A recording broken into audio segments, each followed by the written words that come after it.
Episode of Strife's Sanctum. My name is Citizen Strife, and this week I'm going to go over kind of a behind the scenes kind of look and a reflection on the first year of podcasting, what I hope that comes into the future, and kind of how YouTube and Twitch are also going, starting up a Patreon, and then finishing up with what I look for when I'm trying to come up with content or just come up with things to do, why I do the things I do, and just give people a reason as to what I'm choosing to do as a brand and why I consider it a brand rather than just a channel that I'm working on. But we'll start off with, why did I create a podcast? Well, on a YouTube space or a Twitch space, you're focusing on an audience. In a YouTube space, you're focusing on the 30 minutes to an hour that you have for that specific setting. If I'm doing a thing with Final Fantasy, I'm probably voice acting it. So I don't have a lot of time to explain like my personal thoughts on a game other than just allusions to, oh, I'm liking this, or oh, I hate this, or I've hated this thing about it. Like if you watch me play Persona, I'll bitch about Ryuji all the time, but I can't really dig as to why until I get stuck in a spot. I just stop the gameplay, and I don't like stopping gameplay usually for most reasons unless I have to make a specific point. So there was that. I would also leave like a short review at the end of a video, near the end, like a finale. It would be like 5 or 10 minutes, and I felt I don't need to do that anymore, especially with the longer form finales like Yakuza and Persona 5, which were hour-long to hour-and-a-half episodes. I'm like, why am I going to spend another 10 minutes trying to review a game rather than just end the thing? And on a Twitch stream, well, what if somebody's talking to me? I can't, shut up when I'm doing, and unless we're on the subject of a game, I can't review a game. So I needed an outlet to review a game. One of the things I found early on versus now is that I had a primer set up. I would do like general thoughts and what it evokes, plot, characters, setting, the battle system if it's a game or an anime would be aesthetics, I would suppose. Just general feelings, and then positives and negatives. And the positive and negative part was really the big thing for me, because I didn't want to just come onto a podcast and bitch for half an hour that Final Fantasy XII was not my favorite game. Because everybody knows that. Anybody who's watched me in a stream or a YouTube video knows I hate that game. Or I'm not, like, enthusiastic about it. But why? Why am I not enthusiastic? And I'll spend a few minutes talking about the Final Fantasy problem, or at least what I consider that. That'll be part of the discussion later. But it's like, everybody likes a certain game, but why? Or why am I so hung up on Persona or East games rather than whatever? And then it's translated into anime. Why am I a big fan of such and such versus whatever? And the more I thought about it, the more that a podcast, a half an hour to 45-minute podcast, or even an hour long one, would allow me to kind of go over that. But it also gives me a chance to explain things about a setting or about a character or about like their actors involved that really help sell me on an experience, because that's what we're doing. We're selling an experience. And in most cases, a lot of these games don't get a lot of publicity. And even if they do, a lot of the things I see is, oh, I heard about this game, but I've never played it. That's exciting. And it's a bit of a shame, really. Like, I'm playing .hack on a Twitch stream as time of recording, and people are buying it based on me playing it, and that's cool, but it's like, I wish people had played it before. Not in the why haven't you played this before, but I'm like, I kind of wish they had, because it was a great game that I think is underrated. Yakuza was kind of the same way. Like, people don't play those games as much as you would, and of course it's a mainstream society kind of thing, but I also think it's like endemic of my stance versus somebody else's. Like the idea that nobody's played Final Fantasy VII or played a Final Fantasy game before. I find that shocking, and I've said as much. Because, as I will express, I am solely into this kind of stuff. So it does feel kind of strange to hear people go, I've never played a Persona game. Should I start with 5 or 4 or whatever, A review setup gives me that chance to express why I care about a game or a franchise so much, but also not like harp on a thing just because I didn't like the experience. But at the same time, I've grown to kind of speed through things a little bit more. My initial few episodes, I strictly followed the path. I strictly followed the plot line, and then sometimes I do, but I'm able to bounce around a lot more and think through things more as I'm saying them without trailing off, because that's the worst part. Is I'm not editing anything. You know me, I hate editing, but I'm also got to be cognizant of when I'm trailing off and starting to not get where I'm going. You're costing a lot of time, and especially on a YouTube space, you're like, well, time is money.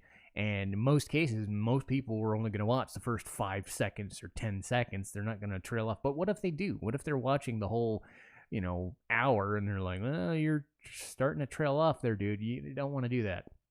So I've gotten good at bouncing around, knowing what I'm saying as I'm saying it, and sometimes overstressing a point. But I wanted to start a podcast by being analytical without being too critical, because there is a difference. If you express why you don't like a thing, you at least have a leg to stand on when it comes to other people, but you also have to understand why other people would like a thing better than you.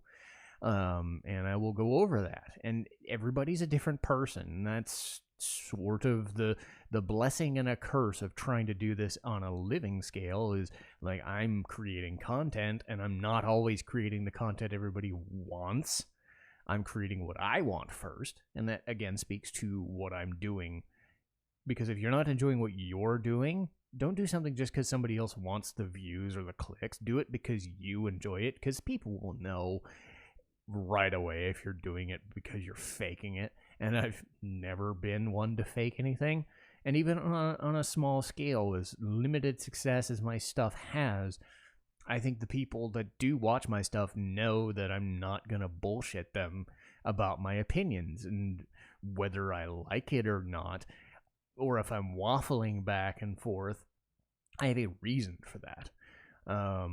Why don't I do full-on pictures and videos and short-form content? That was one of the things that I saw was, did you want to do visuals or do you want to splice in content? My big thing is I have a neck issue that kind of prevents me from sitting too long. At most, I can sit for an hour and it's fine, but if it starts going like an hour, 2 hours, or if it's extended, like I can't stand up and move, then I really can't do it. People will know on Twitch that I'm playing a rhythm game, a Amigo game, because I can stand up and talk to chat and move around and stretch it out. If I'm putting at a computer looking for footage or splicing stuff or editing stuff, especially after creating a video, which would be 30 minutes or so, without time to stand up, well, my neck is going to get hurt. I also can't see very well, and that'll go to why I watch dubs. The reason I watch dubbed shows instead of subtitled shows, despite evidence to say that most people watch subtitled, it's because I can't see very well. That's the same reason I do off-screen, off-camera, because I was, for a long time, being on camera. But there are two main reasons why, well, three main reasons why I do off-camera stuff now. One is the footage of the game itself is scrunched up, so I'm not able to read it as well. Two, I'm able to read it better when it's full screen. And three, there's actually less fuss work to set up when I don't have to finagle with a camera or a green screen or a whatever. So that could give me an extra 15 or 20 minutes, and that could end up being an extra episode or part of a podcast that I can do without having to set up that level of equipment. And if it means that I'm more comfortable, I would rather do that. I think people get hung up on the visual and the look and the feel that they forget that they have to be comfortable doing a thing first. And if I'm not comfortable doing something, then what am I doing it for? That's why spending an extra 5 to 10 or maybe 15 or 20 hours working on one episode a month of content just for I don't know, 50 to 100 more views doesn't really strike me as something useful when every week I can spend a few minutes working on a primer in my head because I already have that stuff in my head. I'm thinking through it, and I jump on a podcast and I'm done in half an hour. There is something to be said for knowing what your strengths and weaknesses are. And my weakness is doing extra work that I think is too much of a hassle. Do I think it would be beneficial to do that? Yes. But I also think that there is a timing issue. And I think a lot of people forget that if you want to push yourself and do that stuff, that's great. But there also has to be a value proposition in there too. I do not think that the value of doing a 10-minute edited video is going to get you more than 45 minutes of a podcast, when a 45-minute podcast takes less work, takes less intensive work, gives you more to work with because you're thinking through. Yeah, in a YouTube space, 25 minutes is going to look better than a 45-minute thing. I absolutely agree. When you're looking through a thing, do you want to spend 20 minutes looking at a new thing? Maybe not. And then you hear my voice for 5 seconds, and you're like, nope, gone. That happens way too much. That is something I'm not a fan of, but I've gotten used to. Watch time. I don't watch time anymore because it makes me kind of sad and depressed. Viewership, though? Views are fine, because if I will look at a view, I can say, okay, a person clicked on my video, and if they watched it for 2 or 3 seconds, okay. Or if they watched it for 25 or 30 minutes, awesome. They at least got something out of it, rather than looking at it going, this is an hour, I don't want to watch that. The benefit of other episodes lately is I've gotten into the 20 or 30 minutes rather than 40 to 50, and it does make a difference. Unless I'm doing an extended part of a game or something, 20 minutes to do a thing versus 50 minutes to do a thing does make an impact. As far as one of my favorite episodes to do, the Miku episode. Because that is something that I stream. That is something that nobody watches. When you're doing an RPG thing and then you think of the Miku thing, nobody would watch it. Nobody would care about it. Nobody would think to care. And then it ended up being one of my best performing in terms of viewership.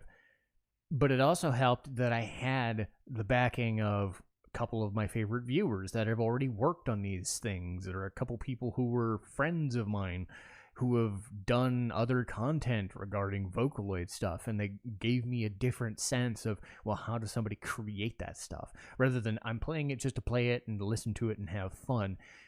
But also because it was probably the most niche thing I've done, other than some of the anime reviews, but it still ended up being some of my best performing stuff. I think what frustrated me most was, say, the Bebop live action.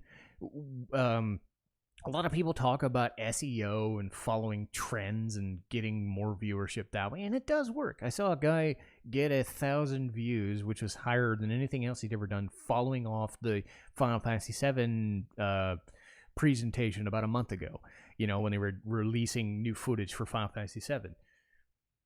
He piggybacked off a stream, and then that became his best video. I piggybacked off some other stuff, and it worked. I'd say Xenoblade, or I think it was Tales of Berseria. I did a Tales of Berseria video before Tales of Arise came out, or during that came out, and it worked. More views than average. But then I would do something like Cowboy Bebop, and the anime video would do so well, but then the live action, fucking dead.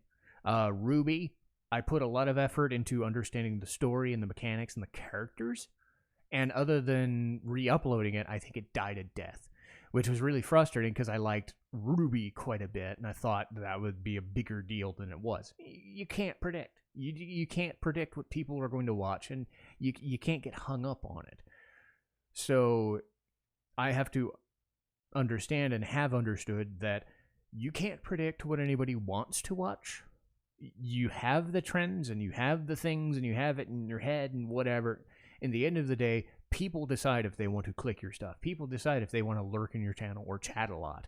So getting hung up on all that bullshit does drive you insane. And to an extent, I'm okay with checking viewership on a sliding scale because I'm on the lower end of things. But I still have to process things as if I'm going to get everybody in the world to watch my stuff.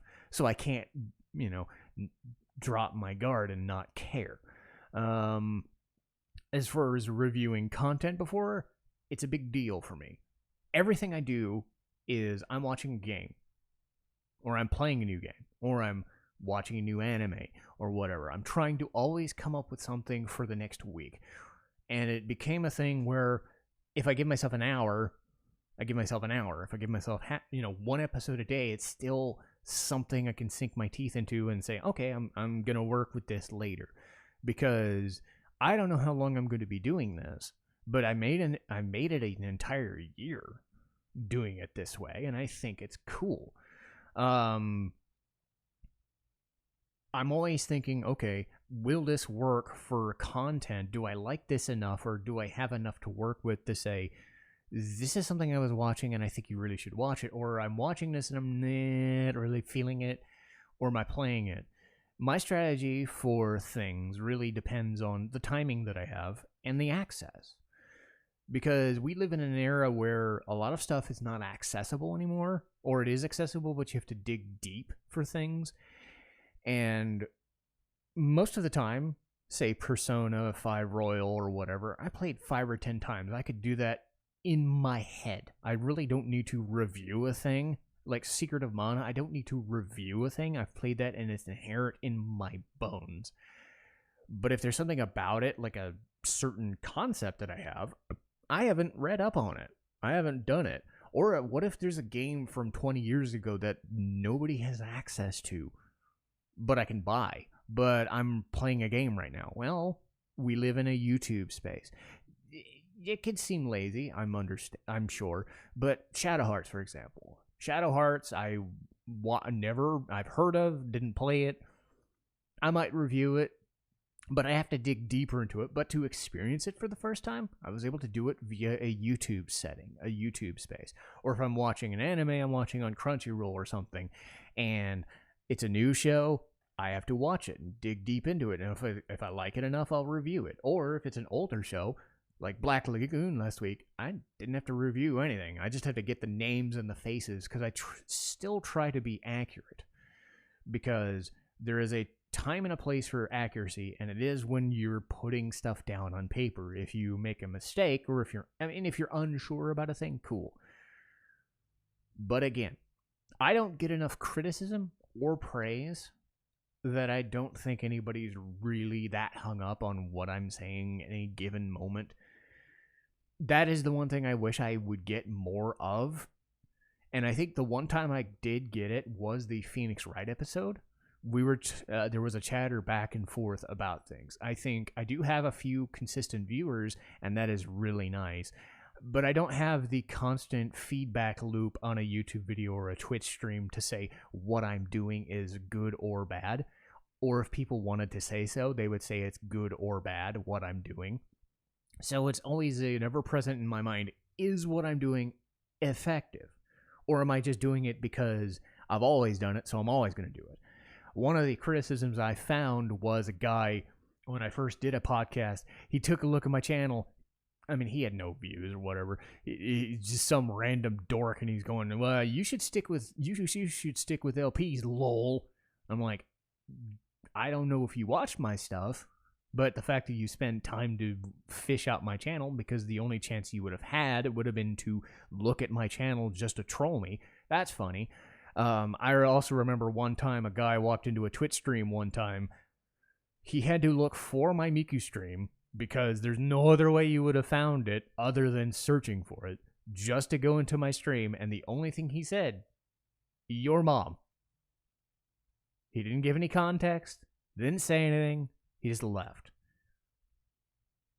I guess if it's between not getting anything at all or getting those people, I'd prefer the silence. So it's do what you're doing and not piss anybody off so that nobody gives a shit, or have trolls fuck your stuff up and, just make your day a living hell because they're assholes. I don't know. I would prefer the latter, because no news is good news sometimes. Much like at work. If you're not making problems for people, then you're in good shape. So, who knows? But as far as the YouTube content goes, I started with the games that I play. And in a YouTube setting, my main goal is to be analytical, because I only have 30 minutes to an hour to do an episode, and sometimes I shut it down to 15 to 20. It will depend on the thing, because are they voice acted cutscenes? Do I have to voice act them? If I voice act them, it might take longer. Who knows? But YouTube has been the space that I've enjoyed the most, because on a Twitch stream, you're an active platform.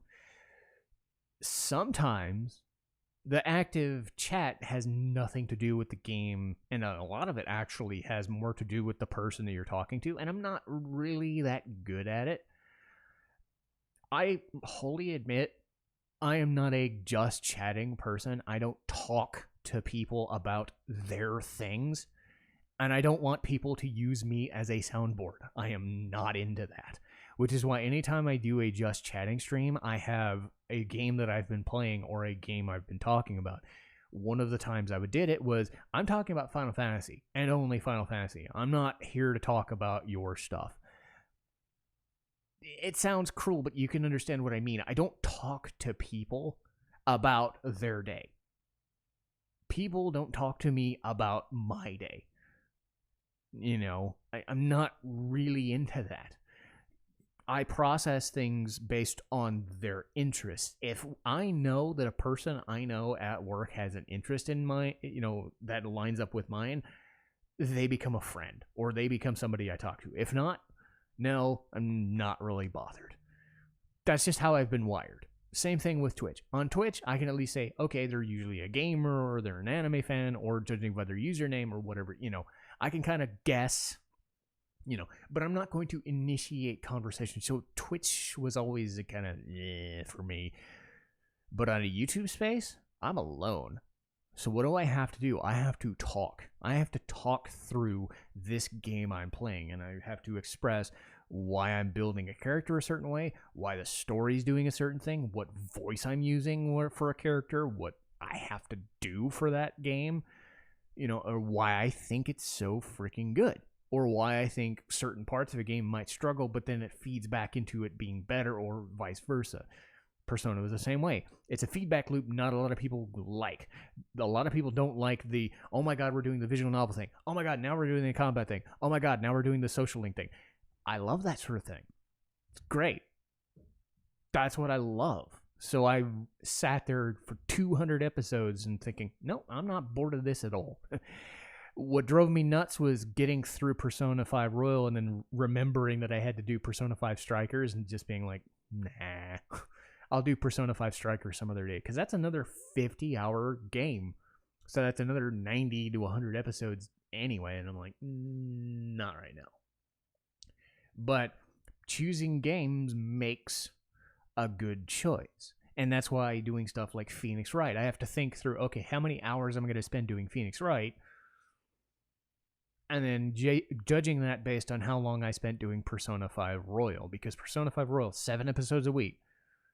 200 episodes, 7 months. That's a long time, even for RPGs. They're long-term investments. And the benefit is I get them done 7 episodes a week, and then I can move on with my week.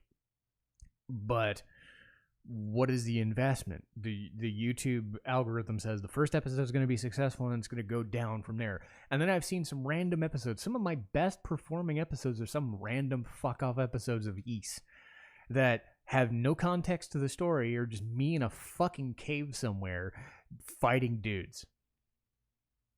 As opposed to those initial episodes that get more traction, that get more advertising, that get more promotion for me. Again, you can't predict what people are going to watch, and then they see the fact that it has the most views, and I'm like, well, God, that must be impressive. And then I realized, no. Like, the main episode for Ys was just something, I found a nun in a cave somewhere, so it had like no story content, so it felt really weird that would be the best performing gaming video. When you contrast that to Boxu,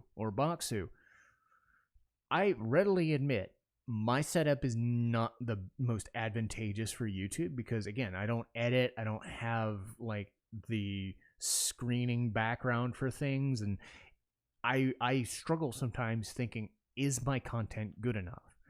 I found out doing it on a Twitch stream and then uploading to YouTube was the best way to do it, given my software, given my setup, because I have my main camera, and then I dig out my Logitech Brio webcam to show off the actual box itself. But everybody can see the cords, and you can see the ground, you can see my legs, and it's like, it's the chintzy look, and I always think, am I doing it right? What if my internet fails on me and it's like a minute of dead air?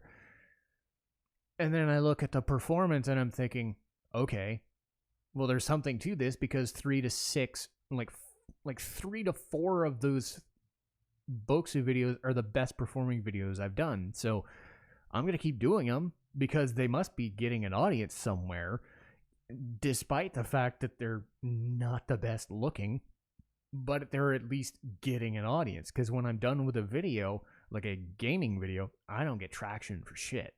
So there's something to be said about the Boxu things, and I think those, numbers-wise, just for reference, the videos I get 4 to 5 views average. The Boxu videos, I've done 4 of them, they average 50. One of them's at like 85, right? And again, that's a small number, but for my average, for my view count, that's insane. That can still, whether it's somebody rewatching parts of it or somebody clicking on it for the first time, that's still an extra view that I didn't have to fish for, that I didn't have to get. So whatever it's doing is working, and I'm really grateful that I chose it, because Boxu fits the profile of my channel, and I'm able to do it after work and be done in like an hour. And I'm happy with that, because again, editing is tough and thinking through things is tough. And I think, if all things being equal, if I didn't have to work for a living, I might try to do this a little bit more, professionally, whatever a professional YouTuber sounds like. But you have to remember that because I don't have the tolerance for these things, and I don't think I get anything out of it monetarily wise, I'm not going to stress over worrying about getting all the views when I don't have to. I can think about this as a fun thing I'm doing. Same with Twitch. I do Twitch for 15 to 20 hours, whether it's starting up gaming again, which was fun. I got through Final Fantasy X again, and it felt really good, because for a while, I started as an RPG guy, but then I broke my neck, or strained my neck, and I couldn't sit, and I still kind of can't sit for too long. So I was worried that I can't do RPGs anymore, and I can't do visual novels or whatever, but I'm able to do both. So I'm able to do content for YouTube and Twitch, and I'm able to kind of feed them back and forth and do different things. So now the people that watch me for Miku can watch the RPGs, and the people who are watching RPGs can be introduced to Miku. Whether that is a good thing or a bad thing, I don't know. But now I can say, I'm not solely a YouTuber. I'm not solely a Twitch streamer. I'm both. Because what if my internet fails and I don't have anything to work with for that day? Well, I can do more YouTube videos, or I can do a whatever. Or if I'm wanting to stream and the stream works great, I'll focus on my streaming stuff. Because again, I'm doing this for the fun of it, not because I'm going to get paid. But if I do get paid, it would be nice to be paid for it. But I don't expect it to be full-time work, because I get more money in 2 weeks part-time at my job at Lego than I've ever made streaming for an entire 4 years. That stands to reason how little, because you see the numbers, and I think remember the hack about 6 months to a year ago, where only like a very, very minute few partners actually made a living wage. You see the amounts that some of the higher end streamers or the sponsors give them, and you think, well, I could do that, and then you realize it doesn't really work that way. I've always processed this as a hobby. That's why I don't get hung up on trying to do the best work. I get hung up on doing what's best for me personally, the way I want to do it, and not stressing myself out on anything that I do. But I still have to process it as if it's the biggest thing I want to do, because that is how I process everything. I don't enjoy 20 million different cool and different things and varied life things. I like the 5 or 10 things I do, and I do them with intent. Because just because you do something a certain way doesn't mean you're less intent on doing a thing than somebody else. But you also have to understand that if you're not making money off a thing, if it's not your living, working, breathing ideal, then you don't have to. I think there is that line where YouTubers are making this their profession, and good on them. They've made it work for them, or they're struggling to make it work for them. And God help them. I don't have that in my head, because I know viewership-wise and whatever, that's never going to happen. But that doesn't mean that I can't focus on making content either. Because as soon as you start thinking, never think that. If you start going, you don't want to do a thing. If you start being in a waffling stage of a thing, rather than actually being an active participant in a thing, you've already kind of said, no, I don't want to do it. And the last thing I want anybody to be is non-committal. That is the one thing I can't stand about people, is not committing to a thing that they're going to do, unless they have an extenuating circumstance, like they have family or friends or whatever. And it does cause me some trouble sometimes, is I'm working on this on my own sake. I wish I had more guests, and I've been planning more guests, and I've wanted to talk to people and do the thing, but it is a lot of hassle to wrangle a time down and get the setup good, and then it's like, oh, well, I just have to press click and go. Setting up guest spots and whatever, is endemic of their time, because you have to remember, people do their thing. Just like a YouTube video or a Twitch stream, you can't force somebody to want to do a thing on your schedule. That is why it is your schedule. And my schedule is, I go to work, and then I play this, or I watch this, or I work on this thing. Maybe I do 2 or 3 other things in my life, but this is what I consider my main hobby. So I'm able to invest a lot of time into it, but I'm also not shortchanging my job in order to do so. This is not my job. If it became a job, I would probably start hating it. And the last thing you want to do is hating what you're doing. So if anything I've been saying so far is, I don't hate a thing. But I still feel I do enough investment, or I think strongly about what I'm doing, that I started up a Patreon. Is it going to get me any money? Probably not. I don't have the backing for that. But what if I do? It's the uncertainty of, well, you never know what one person's going to do. One person might just watch you one time, but they might become a lifelong viewer, or a subscriber, or a patron. You never know. That same person could be a friend for life, or they could be a friend for 5 minutes, or they could watch your footage and be like, no, you suck. So doing a thing out of fear versus just doing the thing. I decided to do a thing to the best of my ability. And I thought, okay, I'm already creating YouTube videos. I'm already creating Twitch. Why not?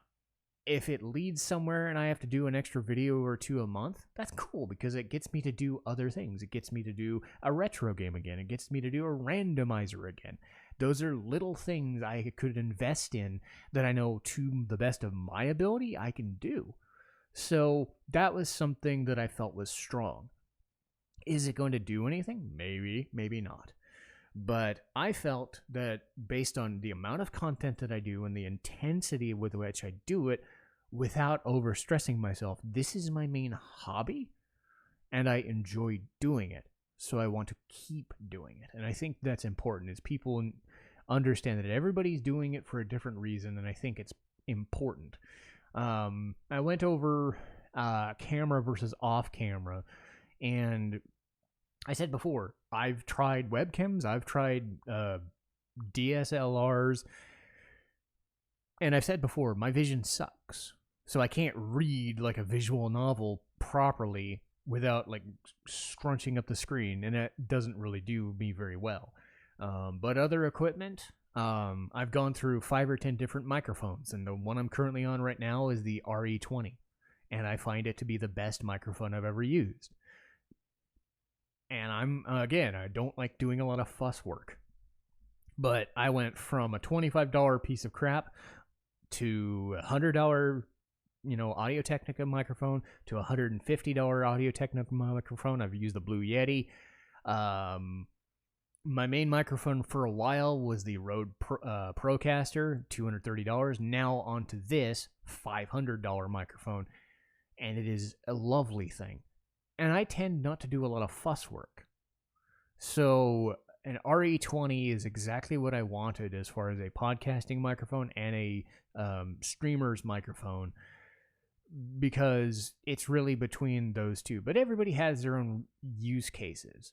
And the benefit was I was in awe of channels like Podcastage where they do those reviews all the time. So it's like I was able to look and hear all those things like Epos Vox, Podcastage, you name it. Like even Alpha Gaming, before I got sick of watching Alpha Gaming, it was like he would review all this content stuff, the content creation stuff, and it eventually became, okay, if I'm not going to do anything on camera, the least I can do is be a presence on a microphone. Do I have the best voice for it? Maybe not. But I'm always trying. And an extra year of podcasting helps me understand what my voice can do and what my voice can't do, and what I want it to do and what I can't allow it to do. So my voice is everything to me right now because I'm not on camera in most cases. Not anymore, I'm not. But I do think there's something to be said that you understand how to use a microphone, where to place it, what to use, how to use it, how to put the levels up. The one thing I think YouTube struggles at is leveling the microphone. That's, again, an editing thing, is I wish my stuff sounded louder than it actually is. But again, this is not being processed. This is just raw footage. And it still, I think, comes across very well. And again, I'm not the most comedic person. I'm a more analytical person, and I think that comes across in the microphone itself. It does what it needs to do. It's not trying to boost my voice or boom my voice. It's just there to do a good thing and do a good thing very, very well. Because some microphones sound like complete ass. And I have the monetary means to make sure that my microphone doesn't sound like complete ass. So there we go. If I had a better voice, that'd be great. I think there is that inherent, like, I wish we had the things we don't have, like the super low boomy voice that people have as broadcasters, or have the ability to, change their voice around and do all these crazy sounds and crazy effects. But at the same time, I think the people at low voices are like, I wish I had more expression in my voice, but I have the low boominess, So it's like everybody wishes, it's like they had long hair. Like everybody wishes they had hair like Sephiroth, I guess. And then they realize, no, I wish I was just short, or I wish I was just bald, People inherently want things they don't have, and they look at the grass is always greener, I guess. So in a way, I'm happy with the fact that I've spent 3 to 5 years dicking around with microphones and finding one that fits what I'm looking for, because this is considered one of the best microphones on the planet for the use case that I'm using. Is it perfect? No. If I could have spent $10,000 on a Neumann mic, I would have done so. I don't have $10,000, but I have at least $500 to use, but I'm good. And I think that's, if somebody's else looking for equipment, it's like, well, how much money are you willing to invest in a thing? Because at the end of the day, your voice is important if you're trying to be a content creator, your words, your speech. So every time you get a chance to talk helps. As far as the cameras go, I'm not bothered, because I know I have a visual restriction on the thing. Schedule-wise, Tuesday, Thursday, Friday video recordings. I try to do podcasts on Wednesdays. Try to do Twitch streams Tuesday, Thursday, Saturday, and Sunday. And that's pretty good. 20 to 30 hours of content creation plus the 15 to 20 hours of work. And then I'm able to do 20 to 30 hours of watching stuff for content to feed into content. I think trying to focus on this, I said before, as a job, well, the issue runs into, what if you're running late? What if you want to get a workout in and you can't get a workout in? What if you have a busy schedule and you got to stay at work? What if you want to go shopping? What if you want to do tons of things? But then no, you don't have time to do that. If you do any one thing way too much, it's going to take away from other things. So I've prioritized a good enough work-life balance that I don't feel like streaming or content creation is a burden to me. That's the beauty of it. If people don't have a work-life balance that suits them, they start stressing themselves out. And I'll give you an example. Before I quit GNC, I was working there, as a second or third job, but then they had nobody else on staff, so I had to work 8 to 5 or 9 to 5 for an entire week. I had no time to be doing anything else that I wanted to do. I would go home and have about an hour to watch TV or do, YouTube footage. And now it's like, no, I have my old schedule back, if not even better, because I'm not stressed out about money, because I'm one of the lucky ones that can do that. If that's not you, that's fine. No one person has the same interests or the same needs, the same goals, and I think that's important. But you also have to say what your goal is for you and what you prioritize as yourself. You prioritize having a family and having kids. You put that first. If you prioritize just living your life and having fun with your life, do that first. Don't look into a new thing until you know, okay, I can put an hour to 2 hours to 10 hours or whatever into that new hobby or new skill or new workout regimen, until you can effectively say to yourself, this is what I'm going to add to my life. Because as I've said before, if you are not committed to a thing 100%, then you're not committed to it at all.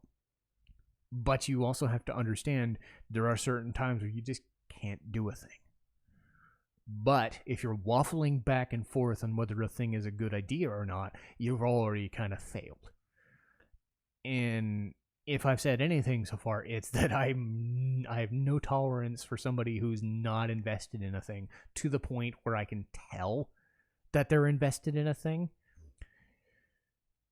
Maybe that's just me. Maybe that's just how I grew up. But I think if you were going to go to a job, you were invested in that job. If you were invested just solely for the paycheck, cool. You're still invested in doing the best you can for that job. If you're invested in going to college to learn a skill and go off on a career, you're doing that. If you want to be a parent, well, you got to put them first. You can't put yourself first. Those are things you have to do. And I think that comes across, if nothing else, is that I am committed to doing the things that I say I'm going to do, to whatever degree that I'm going to do them. But we'll go a little bit off a different path here and finish up with kind of likes and dislikes. Why am I doing Japanese content? I think I've said this before, but 1997, my mom walks into my room once, and I'm like 12, 13 years old or whatever, and she goes, hey, I'm willing to get you a new game console, a PlayStation. What game do you want? And it was between something like Kingsfield 2 and Final Fantasy 7. And I said Final Fantasy 7 because I'd played Final Fantasy 4 and 6 off and on in my brother's friend's place. My brother and I spent 5 months after school just going through Final Fantasy 7 that first time. And then we would play Final Fantasy 8 together. And I think eventually I just grew into, hey, I'm playing Star Ocean. I'm playing Final Fantasy 9 and 10 over at my friends and whatever. And later on, I got into anime around the same amount of time.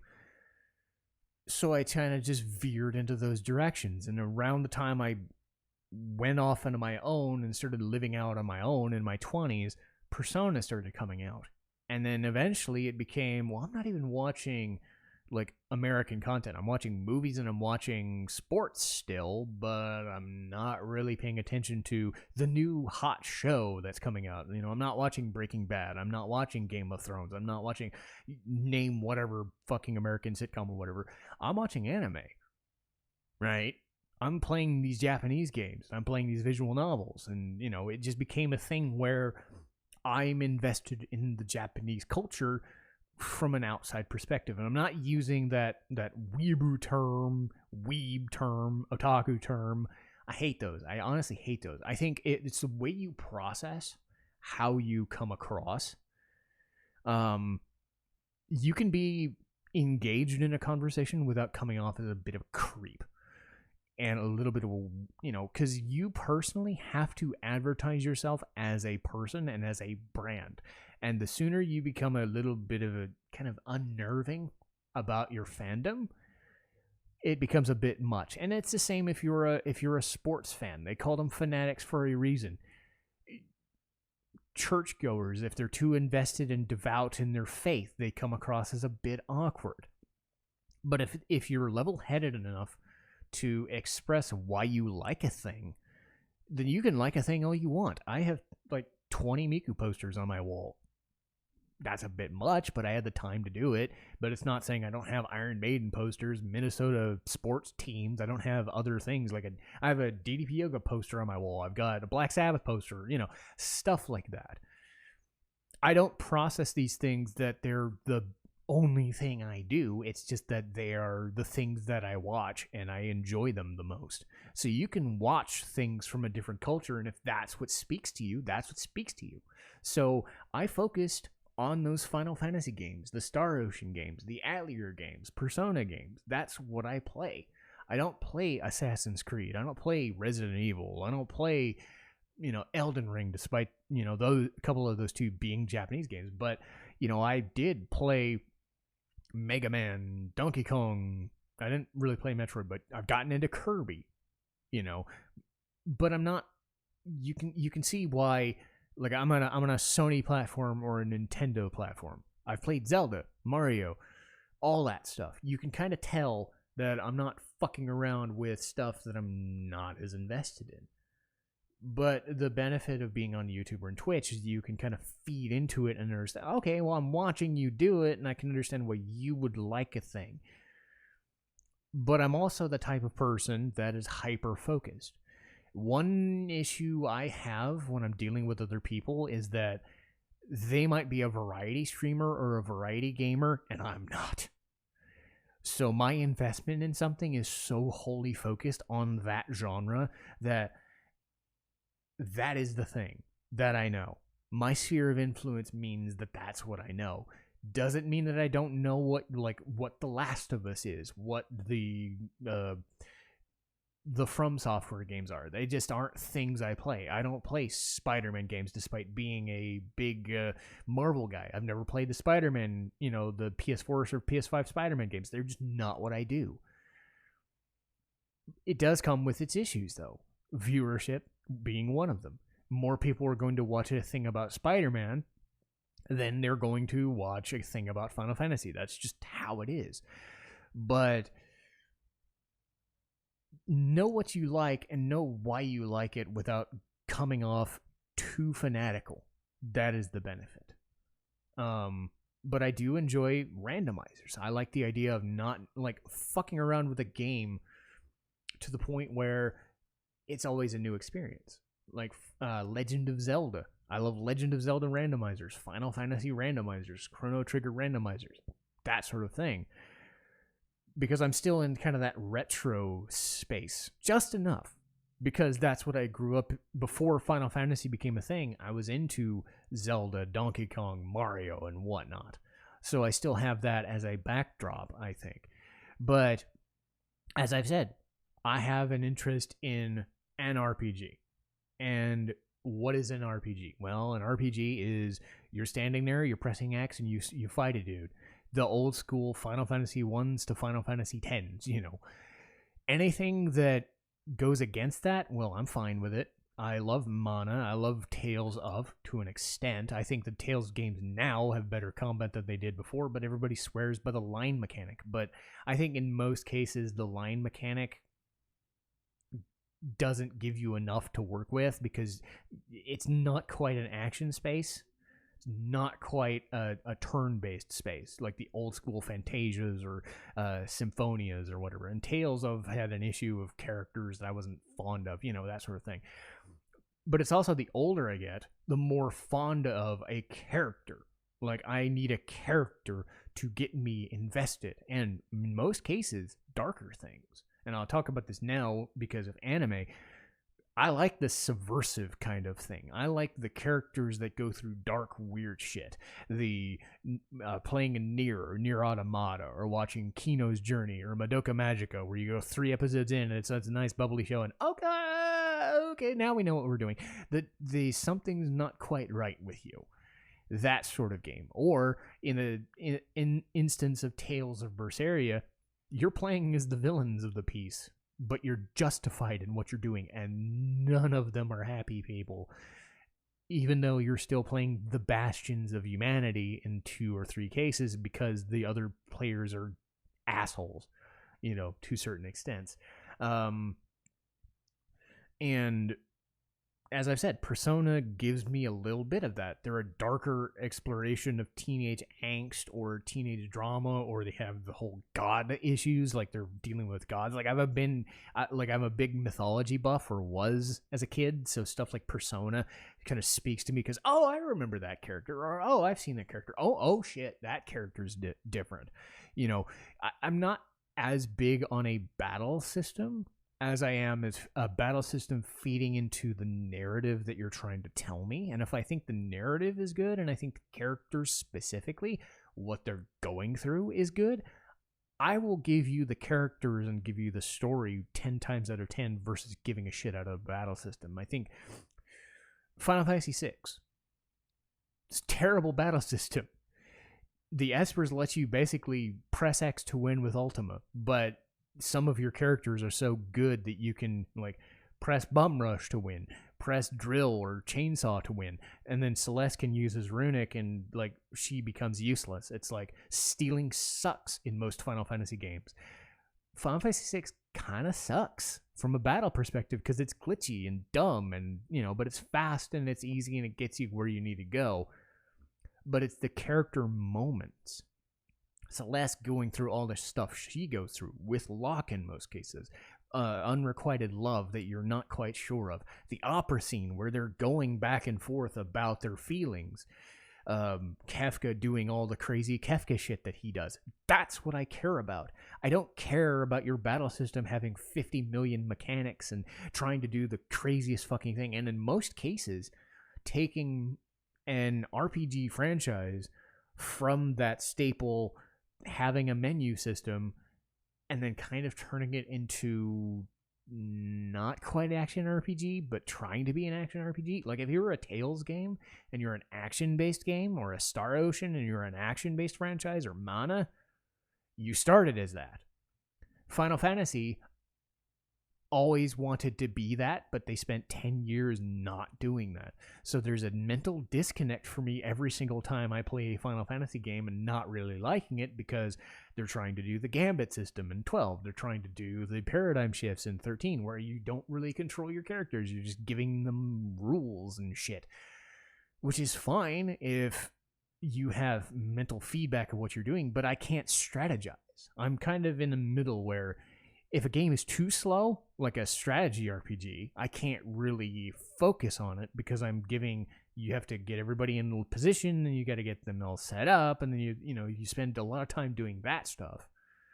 But if you try to go too fast and you do Final Fantasy 15 or Final Fantasy 7 remake, you're trying to be an action game when your franchise has taught me through 10 years or 10 games that you are press X, you can strategize your next move. What is the guy going to do next? You do need to heal? Do you need to move?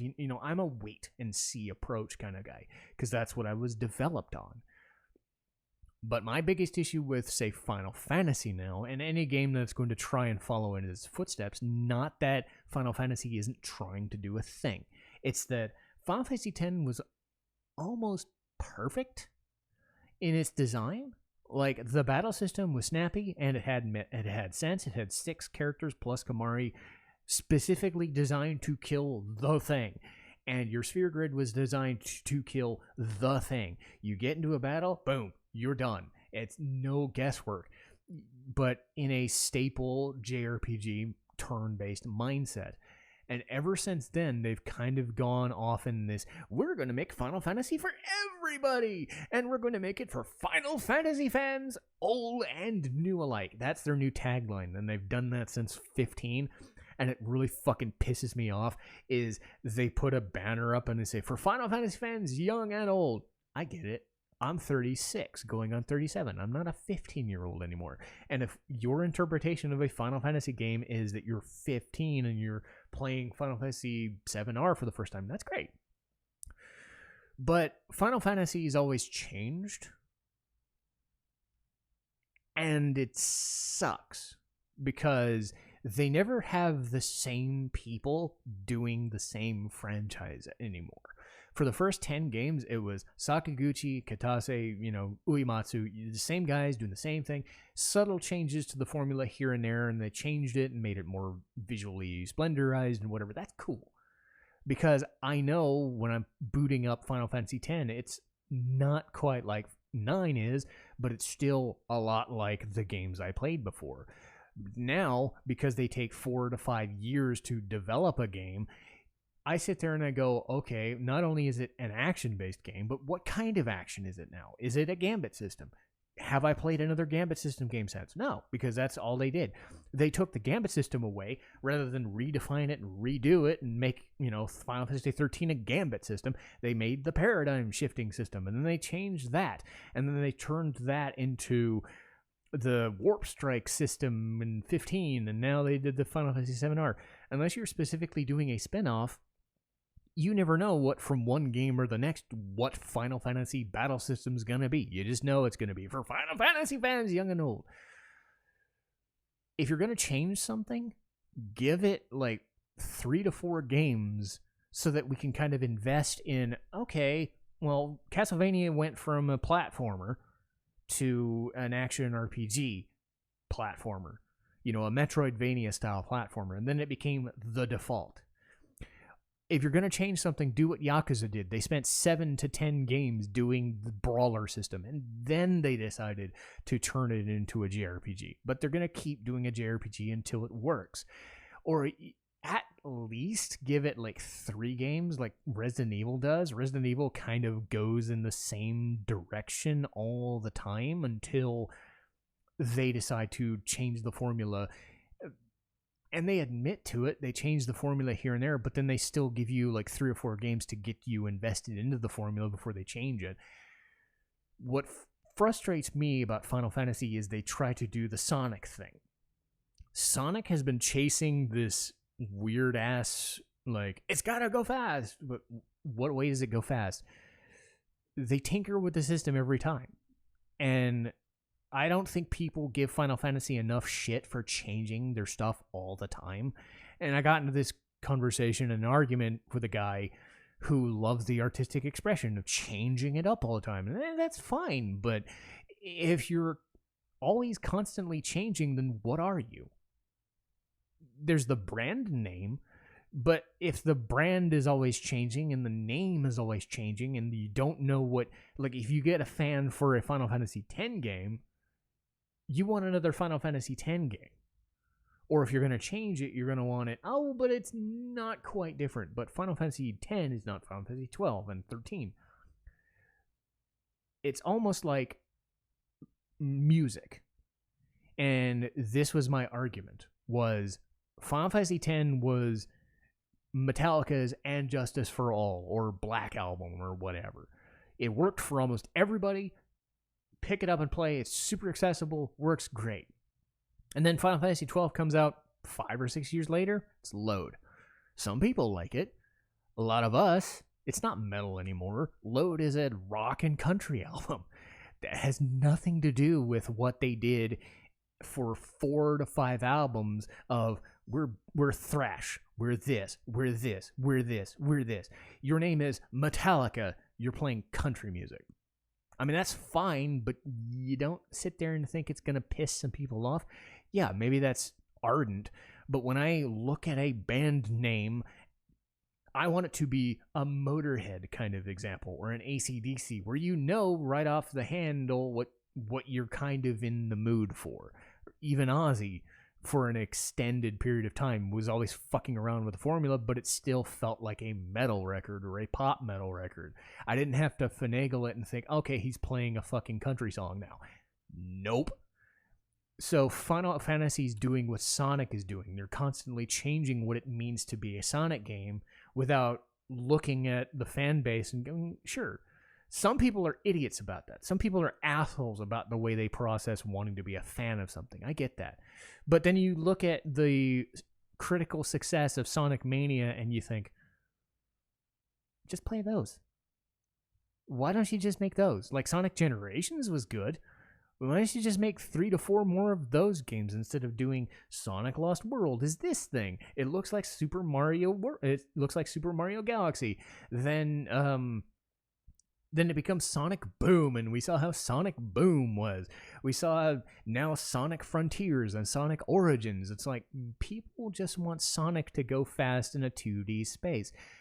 By and large, I get the idea that you want to get all of the money.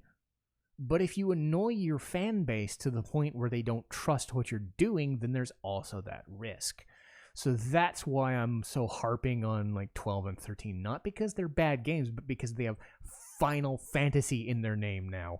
Instead of, it's Final Fantasy Strangers of Paradise. It's a spin-off. Okay, fine. I don't have to care.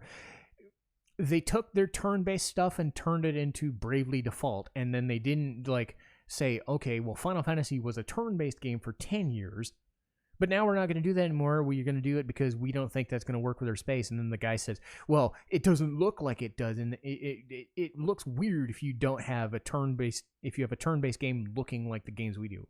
Says who? Yakuza didn't have that problem. Persona didn't have that problem. Dragon Quest doesn't have that problem. Final Fantasy could have stayed a turn-based franchise and sold because it's Final Fantasy without having the backdrop of having, you know, maybe a minority of people like myself, but still that like ever-growing uncertainty of that issue. So it's a brand. It's like saying, okay, I'm going to play JRPGs for 20 years and hopefully that's what you come to see. And then I play Among Us. I get more views out of it, but what about the people that came to me watching JRPGs? I'm not playing Among Us. It's like, you have to stay within a certain comfort zone because you've built that into your brand. As soon as you start making it an uncertainty, you don't know what you're going to do. So I wanted to get that across because I think if you're going to be a thing, you're going to make subtle quality of life adjustments to the thing before constantly ditching the formula over and over. And last thing I do want to mention is the anime stuff, because I'm not just a gamer. As I said before, I do only watch dubs because of my vision level. My vision is 20 over 400 in my right eye, 20 over 200 in my left. And I don't even know if that's still stable anymore, but that was when I was first diagnosed as legally blind. So I can't really sit down and watch subs without kind of squinting at the screen. I can still do it, but it's not comfortable. So the frustration of, oh my god, dubs are dumb. Why are you watching dubs? Why are you talking about dubs all the time? It's because that's what I'm left with. But then I had somebody criticize me and go, oh, I'm so sorry for you that you can only watch dubs. I'm like, that's fucking pathetic that they would even go that far, even for a joke. Because dub actors are actors. They say as much. They are actors. They're doing a thing. Are they cartoon actors? Not really. They're not American cartoon actors because it's a different type of acting. I think it does a disservice to a certain genre. You don't see me bitching about subs on the opposite frames. Like, no, the subs don't do the justice, the actual sub actors, because I have no frame of reference. But everybody, again, it's a small minority of people just causing a storm and saying, oh, you're watching dubbed? Well, fuck you. It's like, if you want to watch subbed, watch subbed. If you want to watch dubbed, watch dubbed. On my case, on my channel, on my stuff, it's going to be in English because I listen in English. I watch in English. It's easier for me to do that. But as far as like what shows I do enjoy, I was a big believer in Bebop. You know, pulpy action shows, crime drama, stuff like that. Black Lagoon, Gangsta, those all kind of fit the same mold of the dark stuff, like Gungrave, Trigun, stuff like that. And Trigun's a little more comedic, but it still has darker moments and edgier moments, stuff like that. But what I've really done, and I said this before, was the darker subversive shit. Like, playing Nier is a joy. Sometimes I'm not always in the mood for that sort of thing, but Nier was unsettling. You know, anime that's unsettling. Kino's Journey. The guy who created Nier said he watched Kino's Journey before making it, and it got him in the right headspace. Sure fucking did. Because there's always the sense that nothing's right. That these people are kind of off kilter somehow, and that's kind of the vibe. They're darker, they're dystopic, they're just kind of like offbeat. You know, that sort of thing speaks to me, especially the older I get. But I still have a fondness for stuff like comedies.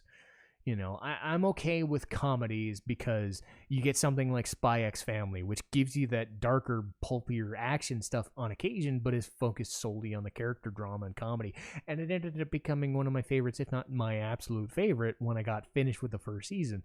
So I definitely want to talk about Spy X Family. Konosuba, meta comedy because it's making fun of the isekai trope, because there's too many fucking isekai tropes, the other world tropes. Everything's a video game, everything's a new world, you know.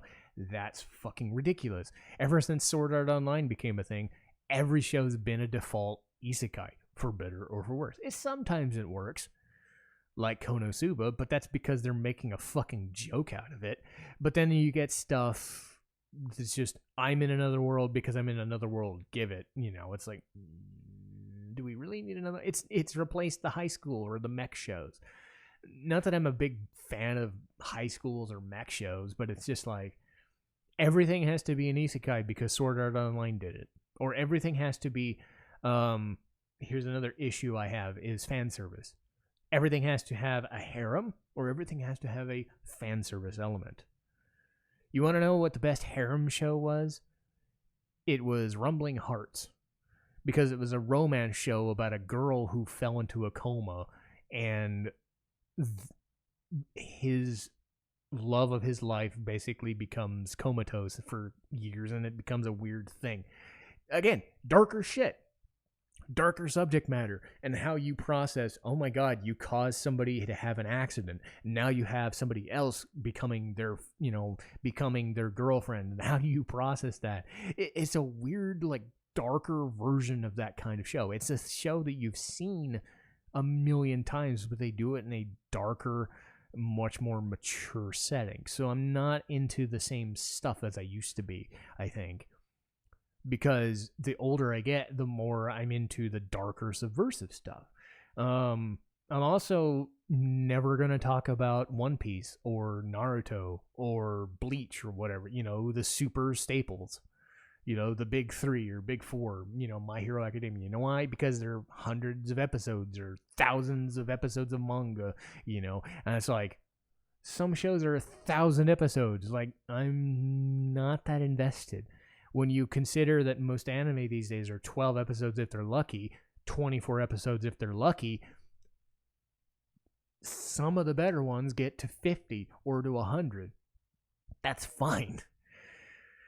After I got done watching Inuyasha and Ranma half, I'm not gonna watch fucking One Piece because that's 1,000 episodes. I got done watching 100 episodes of Detective Conan because they were dubbed. But then you have to remember there's like 20 movies. There's 1,000 episodes. How am I going to find the time to do that? So it just becomes a, like, weigh your options, man. Not that I wouldn't enjoy it, but I think that it's way too much stuff to get into for any one thing to do 1,000 episodes of one thing. There's not enough time in one's day. But more power to the people who do, I think. The other thing is just fan service in general, or the ones that rely on fan service, and the games do the same thing too. If your selling point is, oh my god, look, anime titties, that's what porn is for. Give me a story. If you're going to do it, then you have to be in the right mindset. Like, I'm not saying it's inherently a terrible thing. It's just more of a turnoff because it's gonna be a thing. Like, if your character's solely there to be an ass shot, like, I was watching Final Fantasy X again and seeing how many times they would do fan service shots of Riku's ass. I'm like, she's 14, 15 years old. It's kind of creepy. Stop it. You don't have to do that. You don't have to make a show about panty shots. You don't have to make a show about, guys jerking off to whatever you're doing. It's like unofficial porn or official softcore porn, basically. And it's just kind of like I've always just kind of been a little leery of that. Fan service, if you have a good concept, can work. But if that's all your show is going to devolve into, then it's just kind of chintzy. And it's the same thing with a game space, too. If all you're doing is, oh, look at the anime titties. Aren't we great? No, you better as fuck have a good battle system or a good game to surround yourself with it. Otherwise, I'm not going to pay attention. But I think at the end of the day, everything I do has a purpose. Everything I do means what I say it does. And whatever, if anybody enjoys what I enjoy or doesn't enjoy what I enjoy, that's perfectly fine. Everybody's different. If you like a certain thing because you like the competitive aspect or the achievement hunter aspect, I don't. I don't want to compete with myself. I don't want to achieve something. I don't want to fight a super boss. I'm there to learn about a story and learn about a character, and I want to be lost in a moment and in a game space or a show. Make me lose myself in their struggle, whether it's a cliched story or not. If it's performed well, I'm usually well invested. And that's where I'm coming from. And trying to create content, I try to create content in the least invasive way possible. So if it's an hour, I've been here for an hour. I think for the stuff I was doing, this makes sense. This was a special podcast. I don't do the hour-long podcast things much anymore, if at all. I try not to anymore. But I had a lot I wanted to talk about. And I think that's important, is to get all of that stuff out there. And if it comes across in the second year that, hey, I cross 100 subscribers on YouTube, cool. If I don't, that's great. If I ever get another subscriber, that's great. If I get nothing off Patreon, that's great. But the benefit is, the best part is, I tried. You can say, you tried. And if nothing else, you always have to say, I'm going to try a thing. If it doesn't work to my satisfaction, then I'll try something else. But I'm going to do the best that I can. And that's all I can do. But that'll do it for me today. I know this was a super long one, but we'll get back into the swing of things for our normal set of episodes. Next week is going to be a double shot of Castlevania Aria and Dawn of Sorrow. Next episode after that, Spy X Family, Cour 1. Not Season 1. They specifically cut their episodes Season 1 into two 12 or 13 episode Cours. That's what they call it. So Cour 1 just finished up in the last month or so I definitely want to talk about Spy X Family. After that, Tales of Arise. And I'm super thrilled about Tales of Arise. I think I loved it, and then the ending kind of bleh.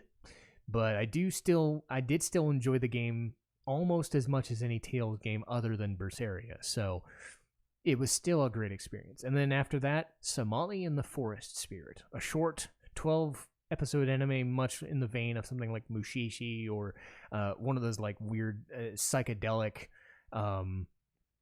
looking shows that are more about environments and like looking cool instead of it has a good story, but it's a lot of environmental forest imagery and like crazy visuals and stuff. So that'll be our thing. But hope you guys stuck around for the long haul, and if you did, thank you guys so much. If you haven't, if you just popped in for a second, still, that's great. I didn't expect to get 50 subs, much less 2 or 3 or 4. I got 50. I got people watching my Boxu videos, which I thought nobody would care about. I got people watching Twitch that I thought nobody would care about. So whether you watch my stuff on Twitch, whether you watch my stuff on YouTube, or if you just stick around for these podcasts every week, you're giving me a reason to keep doing these because this is for public consumption. And it is grateful to hear, if people liking the way I do a thing, not liking it, as long as you don't, antagonize me and say, oh, you're a fucking hack, it's dumb. Leave that to its own. If you don't like my content, you don't have to watch. That's perfectly fine. I think as long as you have a constructive criticism and say, hey, would maybe do this instead, I think that's how criticism should be. Constructive and informative, and everybody's trying to do their own thing. And I think everybody's trying to do a thing their own way. But at the end of the day, is anybody enjoying this content? I think people have proven that to a small extent they are, and it really does make a difference. So if people are enjoying this, I definitely enjoy doing it, and I definitely enjoy the fact that there are people that are there that are invested in what I have to say, whether I'm always right or wrong, or I have a crazy opinion on something. So I'm happy to keep doing this, and I don't know how long I'm going to. That's life. But I do enjoy it. And hopefully you guys enjoy it enough that you'll come back next week. So I'll see you guys next time. Citizen Strife, signing off.